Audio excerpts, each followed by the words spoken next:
English Mastery, International Trade Vocabulary. Hello everyone, and welcome back to our series on mastering advanced vocabulary.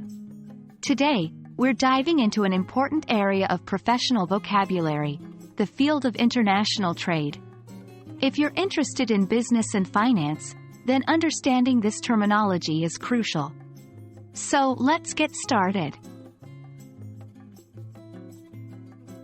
Let's start with the basics.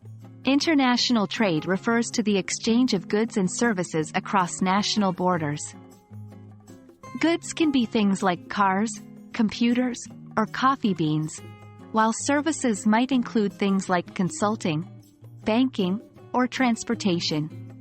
An important term to understand here is export. When a country sells its goods or services to another country, it is called an export. The country selling the goods is the exporter, and the country buying them is the importer. The opposite of export is import.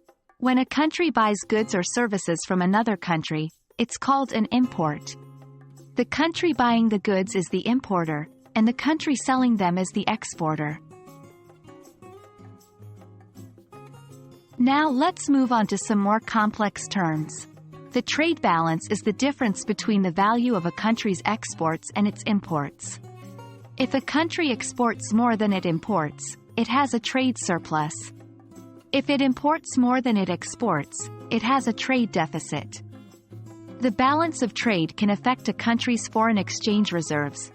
These are stocks of foreign currency that a country holds. Countries use these reserves to pay for things they import.